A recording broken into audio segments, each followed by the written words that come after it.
Hello मेरे सभी प्यारे विद्यार्थियों, आप सभी का फिर से एक बार स्वागत है हमारे YouTube चैनल पाठशाला सर जी में।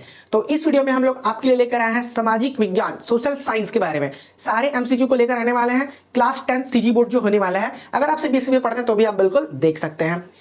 तो जैसा कि आपके सामने लिखा हुआ है यूनिट 1, तो यूनिट 1 में आपका क्या है, सिर्फ चैप्टर 1 जो कि क्या है, संसाधन और विकास। संसाधन और विकास, जिसको इंग्लिश में हम लोग क्या बोलते हैं, रिसोर्सेस एंड डेवलपमेंट। तो चलिए इस वीडियो को शानदार शुरुआत करते हैं। तो सबसे पहले इस टॉपिक में क्या लिखा है हमारे पास, संसाधन, रिसोर्सेस। अब रिसोर्सेस क्या होते हैं, अब जैसे कि इस दुनिया में सारे लोग रहते हैं, ठीक है, तो उसको हम लोग क्या बोलते हैं, इंसान मानव हो गया।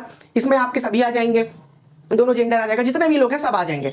तो ये लोग क्या करते हैं, अपनी जीवन शैली को, ठीक है, आगे बढ़ाने के लिए प्रकृति में जो नेचर में जो भी चीजें हैं उसका क्या करते हैं, इस्तेमाल करते हैं। तो प्रकृति से जो भी चीजें हमने क्या किया, यूज किया है, उन्हीं चीजों को हम लोग क्या बोलते हैं, रिसोर्सेस। ठीक है, इसके काफी सारे एग्जांपल है, अभी मैं आपको आगे बताऊंगा। तो एक बार डेफिनेशन देख लेते हैं। हमारे पर्यावरण में उपलब्ध कोई भी चीज, क्या लिखा है, हमारे पर्यावरण में उपलब्ध कोई भी चीज जिसका उपयोग हमारी आवश्यकताओं को पूरा करने के लिए किया जाता है। सिंपल सी बात है, तकनीकी रूप से सुलभ, आर्थिक रूप से व्यवहारिक और सांस्कृतिक रूप से स्वीकार्य, उसे क्या कहते हैं, संसाधन। तो आपको समझ में आ गया कि जो भी चीज मानव इस प्रकृति में है उसका उपयोग करता है, उसे हम क्या कहते हैं, संसाधन। ठीक है, जैसे कि एग्जांपल ये देखते हैं, तो ये देखिए हमारे पास काफी सारे क्या है, रिसोर्सेस हैं। ये हमारा आपका क्या है, नेचुरल रिसोर्सेस। तो विंड पावर हो गया, जिसको हम लोग क्या बोलते हैं, पवन चक्की। फॉरेस्ट हो गया, जंगल भी क्या है, संसाधन है। वहां पे लकड़ियां होती है जिसका हम लोग घर बनाने के लिए भी यूज कर सकते हैं, टेबल बनाते हैं, काफी सारी चीजें बनाते हैं लकड़ियों का। ठीक है, अभी तो प्लेट वगैरह भी बनते हैं।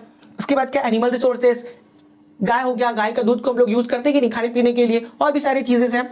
नेचुरल गैस हो गया, एलपीजी वगैरह, जिसको हम लोग सिलेंडर में आजकल यूज करते हैं। ठीक है, उसके बाद क्या, लैंड रिसोर्सेज, जमीन है, जमीन में हम लोग क्या करते हैं, खेती बाड़ी करते हैं या घर बनाते हैं, किसी भी चीज के लिए जमीन का उपयोग करते हैं, तो वो भी क्या है, एक संसाधन है, रिसोर्सेज बोल सकते हो। क्रूड ऑयल हो गया, पेट्रोलियम, ठीक है, पेट्रोल डीजल ये सब हम लोग यूज करते हैं गाड़ियों में। प्रीसियस मेटल मिनरल्स हो गया, हीरा सोना चांदी, ये सब कहां से मिलता है हमको, ठीक है, जमीन से मिलता है, तो भी क्या है, रिसोर्सेज है हमारा। उसके बाद वाटर रिसोर्सेज, पानी तो सबसे बड़ा है। अब आप बोलोगे पानी का तो यूज हम लोग करते ही करते हैं, हमारा जो बॉडी है वो खुद 70% क्या है, वाटर है। ठीक है, सोलर एनर्जी, आपको तो पता होगा सूर्य का एनर्जी जो है आजकल इससे क्या करते हैं, बिजली उत्पादन करते हैं। तो सौर ऊर्जा है, सोलर एनर्जी है, वो भी किस में आएगा, नेचुरल रिसोर्सेस में। तो ये सारे आपके काफी क्या है, एग्जांपल है। ठीक है, चलिए आगे चलते हैं।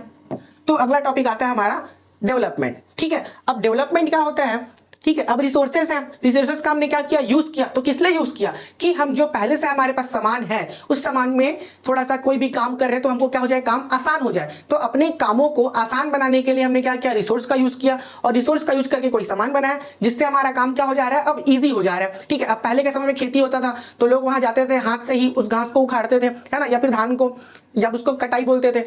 अब क्या होता था, मशीन आता है। ठीक है, अभी क्या होता है, हमारे पास मशीन आता है, जो मशीन एक बार आता है सारे कामों को आपके लिए इजीली कर देता है, जिसको हम लोग क्या बोलते हैं, हार्वेस्टिंग, धनाई हो गया, कुटाई हो गया, काफी सारे मशीन आ चुकी है। ठीक है, तो वही चीज है, विकास लोगों की आर्थिक वृद्धि के साथ साथ उनकी बुनियादी जरूरत जैसे कि शिक्षा, स्वास्थ्य, जीवन शैली आदि की वृद्धि के रूप में परिभाषित किया गया। तो डेवलपमेंट मतलब सीधा है कि किसी भी काम में क्या करना, डेवलप करना, कि पहले जैसे काम होता था अब वो काम क्या हो रहा है, और इजिली तरीके से हो रहा है। ठीक है, रिसोर्सेज का यूज करके, जैसे कि आप यहाँ पे देख पा रहे हैं कि पहले के लोग यहाँ पे क्या है, इन तरीके से घरों पे रहते थे।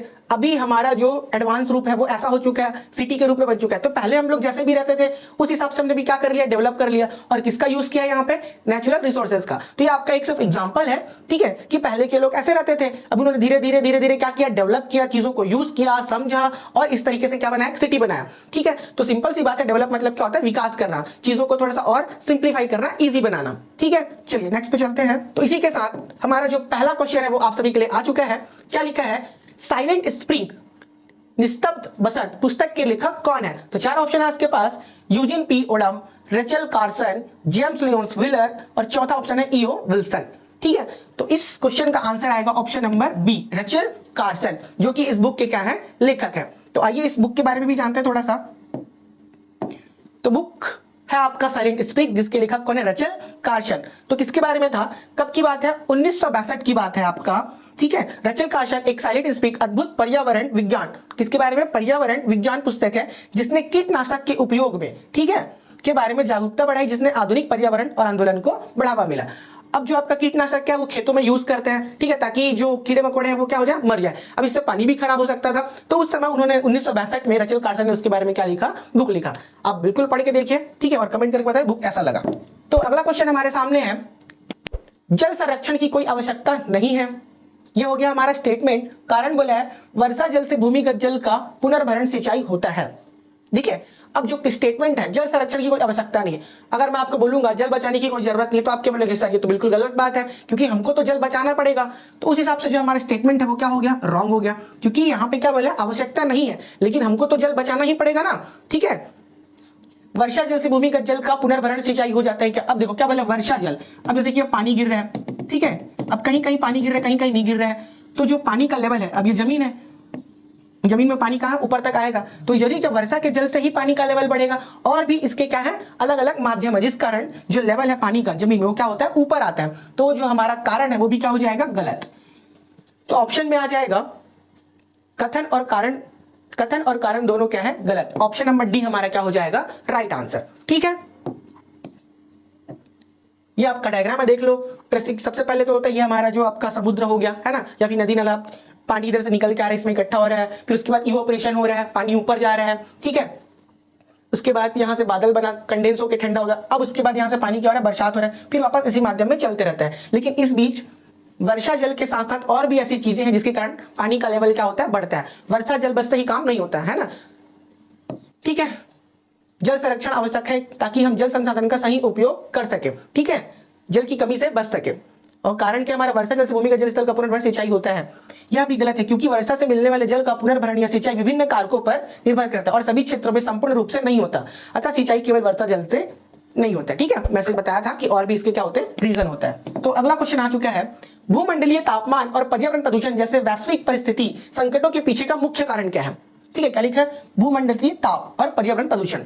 तो ताप तो आपको पता होगा दिन ब दिन, जैसे गर्मी का दिन आता है तो आपने देखा होगा कि टेम्परेचर एकदम बढ़ते ही जा रहा है। ठीक है, पहले के समय टेम्परेचर इतना ज्यादा नहीं जाता था, लेकिन अभी क्या टेम्परेचर बहुत ज्यादा चले जाता है।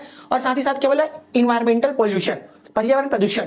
तो ये इसका कारण क्या है, इसका कारण देखो क्या क्या लिखा है, संसाधनों की कमी, लैक ऑफ रिसोर्सेज। ठीक है, कुछ हाथों में संसाधनों का संचय, मतलब कुछ हाथों कहने का मतलब काफी लोग इसको इकट्ठा कर लिया, किसी के पास है ही नहीं ऐसा बोल रहे हैं। संसाधनों का अंधाधुंध दोहन, संसाधनों का सीमित उपयोग। ठीक है, अब ये सारे ऑप्शन तो इसके कारण ही है, लेकिन इसमें से अगर हमको एक ऑप्शन चुनना हो, ठीक है, तो हम लोग क्या यूज करेंगे ऑप्शन नंबर सी। क्यों करेंगे, क्योंकि संसाधनों का अंधाधुंध दोहन हो रहा है। दोहन कहने का मतलब कि जो भी रिसोर्सेज है हमारे पास, जो भी उन चीजों का लगातार कंटिन्यूअस हम लोग क्या कर रहे हैं यूज कर रहे हैं। ये नहीं देख रहे हैं कि उसका इफेक्ट हमारे अंदर क्या पड़ेगा। ठीक है, जैसे कि पेट्रोल डीजल है वो तो उसका भी यूज हो ही रहा है। अब पेड़ है, पेड़ को काटते जा रहे हैं हम लोग, तो इससे क्या होता है टेम्परेचर बढ़ते जा रहा है। इसलिए तो बोला जाता है कि पेड़ जरूर लगाइए, अपने आसपास अपने घर में ही कम से कम लगाओ। तो पेड़ क्या करता है, जो इन्वायरमेंट है उसको क्या रखता है, ठंडा रखता है। ठीक है, तो पेड़ अभी क्या हो रहा है, कम हो चुके हैं, इसलिए टेम्परेचर क्या होता है और बढ़ते जा रहे हैं। तो यहाँ पे इसका मेन आंसर क्या हो जाएगा, संसाधनों का अंधाधुंध दोहन। मतलब जो भी रिसोर्सेस है उसका क्या बोलना चाहिए, एकदम तरीके से यूज नहीं कर रहे हैं, मतलब जो उपाय उसी के हिसाब से यूज करते जा रहे हैं। ठीक है, अब जैसे कि आप देख भी सकते हो कॉजेस ऑफ क्लाइमेट चेंजेस। ठीक है, क्या लिखा है, जनरेटिंग पावर। अब पावर बनाने के लिए काफी सारी चीजों की जरूरत पड़ती है, कोयला वोयला हो गया है ना, पानी वानी भी यहाँ से धुआं, वायु प्रदूषण हो रहा है, मिट्टी का प्रदूषण भी होता है, वायु प्रदूषण भी होता है। उसके बाद लिखा है मैन्युफैक्चरिंग गुड्स, सामान बनाने में भी कंपनी, ठीक है, वहां भी तो होता ही है। पावर बिल्डिंग्स, बिजली बनाने के लिए, प्रोड्यूसिंग फूड, खाना बनाते हैं वहां भी चीजें होता है। Using transportation, cutting down forest. अब देखो जंगलों को काट के पूरा क्या करते जा रहे हैं, कम करते जा रहे हैं, है ना। कंज्यूमिंग टू मच, चीजों को हम लोग क्या कर रहे हैं, कंटिन्यू यूज करते जा रहे हैं। ये सारे आपके क्या है रीजंस हैं। तो ये रहा हमारा अगला क्वेश्चन, निम्नलिखित में से कौन सा मानव निर्मित संसाधन है। ये तो आप बिल्कुल देख के बता देंगे। ठीक है, पेट्रोलियम, पेट्रोलियम तो हमने नहीं बनाया है। जंगल, जंगल हमने नहीं उगाया, जंगल तो खुद अपने आप उग जाता है। उसके बाद क्या, मशीन, तो वो ऑप्शन नंबर सी ही है जो क्या है राइट है। हमने क्या बनाया है, मशीन्स बनाया है। पशुधन तो हमने बिल्कुल नहीं बनाया, तो ऑप्शन नंबर सी हमारा क्या हो जाएगा राइट आंसर। अब यहाँ पे आप देख सकते हैं नेचुरल एंड मैनमेड मटेरियल्स, क्या क्या नेचुरल है। जैसे कि आप देख रहे हो यहाँ पे चौक हो गया, सैंड हो गया, ऑर्गेनिक ऑयल हो गया, leather, iron, gold, cotton, coal, wood, ये सब क्या है नेचुरल है। ठीक है, मैनमेड हमने क्या बनाया है, तो आप बोल सकते हो concrete, glass, nylon, paper, synthetic rubber, steel, plastic, rayon, polyester, ये आपके क्या है मैनमेड। तो इसको बीच में इसलिए लाया गया ताकि आपको चीजें एक एक बार क्या हो जाए, याद हो जाए, आपको पता होना चाहिए। ठीक है, और इसमें क्या है, जैसे कि पेट्रोलियम आया था, तो पेट्रोलियम के बारे में भी हम लोग देख लेते हैं। पेट्रोलियम जिसे क्रूड ऑयल भी कहा जाता है, पृथ्वी के अंदर मिलने वाला प्राकृतिक भट्टीकारक तरल है। इसमें हाइड्रोकार्बन और अन्य संयुक्त संयंत्र पदार्थ होते हैं। यह ऊर्जा और उसके उपयोगी पदार्थों का महत्वपूर्ण स्रोत है। ठीक है, जो हमारा पेट्रोलियम, उससे क्या मिलता है हमको, एनर्जी। हमको कहने का मतलब हमारे गाड़ी को एनर्जी मिलता है, जिसके कारण वो क्या होता है, गाड़ी चलता है। ठीक है, ये हो गया। एरोप्लेन वगैरह में भी क्या होता है, जेट इंजन आपका रहता है, उसमें भी डलता है, इसमें एटीएफ करके आता है, ठीक है, वो इसमें आपका एरोप्लेन में यूज होता है। तो ये रहा हमारा अगला क्वेश्चन। वन नवीनीकरण संसाधन है, ठीक है, कारण के बोल जितना वन काटा जाए उतना स्वतः उग जाता है। अब देखो जो वन है वो नवीनीकरण संसाधन है क्या? बिल्कुल नहीं, ठीक है। नवीनीकरण कहने का मतलब बार बार अपने आप उग जाता है क्या? बिल्कुल नहीं, ठीक है। उसके बाद क्या बोले, जितना वन काटा जाए उतना स्वतः उग जाएगा क्या? देखो एक समय के लिए हम लोग तो मान भी सकते हैं कि अगर जंगल है तो जंगल में पेड़ कटा तो जंगल में पेड़ उग भी जाएगा, लेकिन आजकल वो चीजें होता नहीं है, ठीक है। उसको वैसा प्रॉपर इन्वायरमेंट चाहिए तब जाके वो उगेगा, है ना, नहीं तो ऐसा में तो उग नहीं पाएगा। भले ही आपने 100 पेड़ काटा है तो बोल सकते हैं कि 80 तो उग जाएगा, लेकिन 100 का 100 पेड़ अपने आप उगेगा क्या? बिल्कुल नहीं उगेगा, है ना। तो यहाँ पे देख सकते हैं कि दोनों स्टेटमेंट क्या है, गलत है, ठीक है। तो क्या हो जाएगा, कथन और कारण दोनों क्या आपका गलत है, क्योंकि पेड़ को उगाना पड़ता है। एक टाइम था कि पहले के समय में ऑटोमेटिक जंगल जो है अपने आप में पेड़ उग जाता था, लेकिन अभी तो ऐसा बिल्कुल भी नहीं होता, है ना। अब हमारे पास आ चुका है फिल इन द ब्लैंक्स, चलिए इसको भी फटाफट कर लेते हैं। हरिके बांध खालिस्तान नहर से निकाली गई है। जो हरिके बांध है कहां से निकाली गई है? तो इसका आंसर आने वाला है इंदिरा गांधी, ठीक है। जो हरिके बांध है कहां से निकाली गई है? इंदिरा गांधी नहर से। इसके बारे में देखते हैं। ये रहा हमारा इंदिरा गांधी कैनाल, जो कि कहाँ है? पंजाब में, ठीक है। पंजाब में क्या एक सतलज नदी है, वहां पास आपका बना हुआ है, और ये आपका नदी है पंजाब हरियाणा और कहां तक आ रहा है? राजस्थान तक आ रहा है। ये देखिए हरिके बांध पंजाब में स्थित महत्वपूर्ण जलाशय है, जो कि कहाँ? सतलज नदी पर बना हुआ है, ठीक। पक्षियों के लिए महत्वपूर्ण अड्डा है, इसका तो उतना काम नहीं है। पंजाब में स्थित है, प्रमुख सिंचाई योजना है, सतलज नदी के जल संसाधन को संभालती है, कृषि एवं प्राकृतिक संसाधनों को समर्थित करती है। इस नहर के माध्यम से कई क्षेत्रों में जल संसाधन की सुविधा प्रदान की जाती है, जिससे कृषि उत्पादन में सुधार होता है, ठीक है। ये आपका रहा वो डैम। तो क्या याद रखना आपको, हरिके बांध कहाँ है? पंजाब में है, किस पर? सतलज नदी पर, ठीक है। अगले क्वेश्चन की ओर आते हैं। क्या लिखा है? विकास का मूल आधार, जो विकास है, विकास का मूल आधार क्या है? तो सबसे बात है सिंपल, क्या लिखोगे आप? प्राकृतिक संसाधन। क्या बोलोगे? प्राकृतिक संसाधन, natural resources, the sources of energy in the future. भविष्य में ऊर्जा का स्रोत क्या होगा? जैसे कि आप सभी को पता है कि हम जितने भी नेचुरल रिसोर्सेस यूज करते हैं उसमें सभी एक टाइम पर आने बाद वो क्या हो जाएगा? खत्म ही हो जाएगा। लेकिन हमारे पास एक चीज है जो कभी खत्म नहीं होगा, जिसको हम लोग क्या बोलते हैं? सौर ऊर्जा, ठीक है। जो हमारा सन है वहां से कंटिन्यूअस क्या आते रहते हैं? लाइट आते रहते हैं। तो भविष्य में ऊर्जा का स्रोत क्या रहेगा हमारे लिए? सौर ऊर्जा, ठीक है, जिसको इंग्लिश में क्या बोल देंगे? Solar energy. चलिए नेक्स्ट क्वेश्चन की ओर चलते हैं। देखिए इस तरीके से हमारा क्या हो सकता है? प्रोजेक्ट हो सकता है, ठीक है। ये देखो हमारे नेचुरल रिसोर्सेज भी है, जो विंड मिल हो गया, ठीक है, सोलर एनर्जी, जो सूर्य से एनर्जी आ रहा है उसको क्या करते हैं? हमारे लिए एनर्जी में कन्वर्ट करते हैं, किसमें? इलेक्ट्रिकल एनर्जी में। ये हमारा नेचर। हमको तो जंगल चाहिए ही चाहिए, बिना जंगल के हम लोग रह भी नहीं पाएंगे, क्योंकि जंगल रहेगा तभी हमारे लिए ऑक्सीजन आएगा, ठीक है। ये देखिए इस तरीके से क्या होगा? ये हमारा फ्यूचरिस्टिक प्लान होगा, है ना। फ्यूचर में हमारे लिए सन क्या करेगा? एनर्जी बनाने का काम करेगा।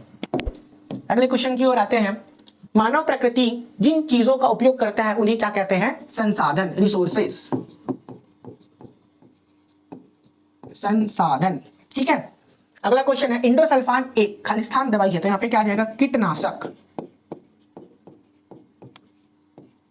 पेस्टिसाइड्स बोलते हैं। कीटनाशक के बारे में आप तो देखा ही है,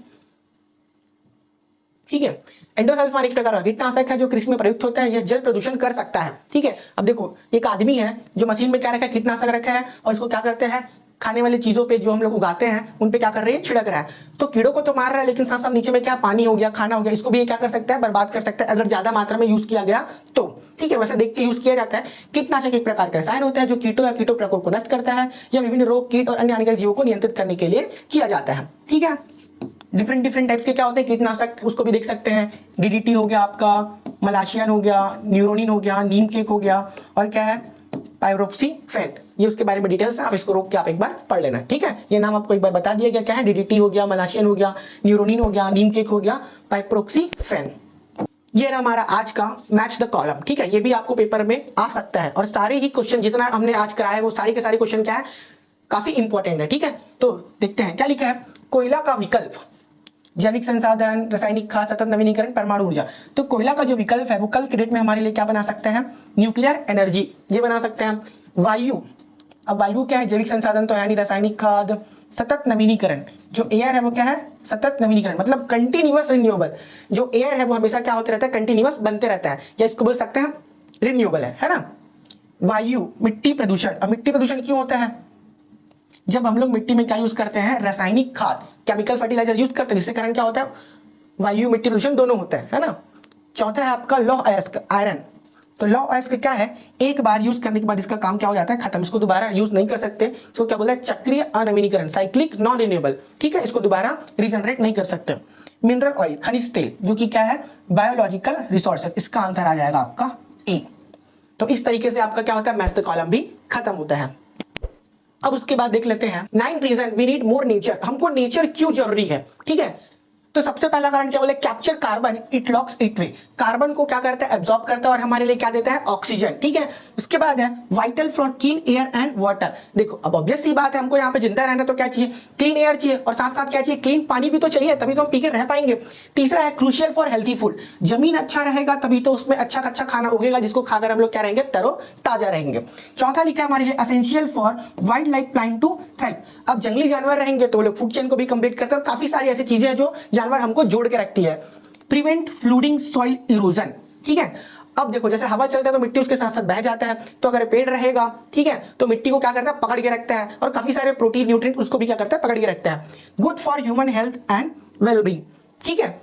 लोगों का अच्छा रहने के लिए या उनका हेल्थी रहने के लिए नेचर हमको चाहिए ही चाहिए, है ना।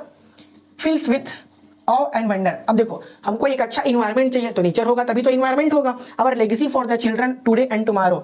आने वाले बच्चों के लिए भी क्या है, नेचर अच्छा रहना चाहिए, नेचर रहेगा तभी तो।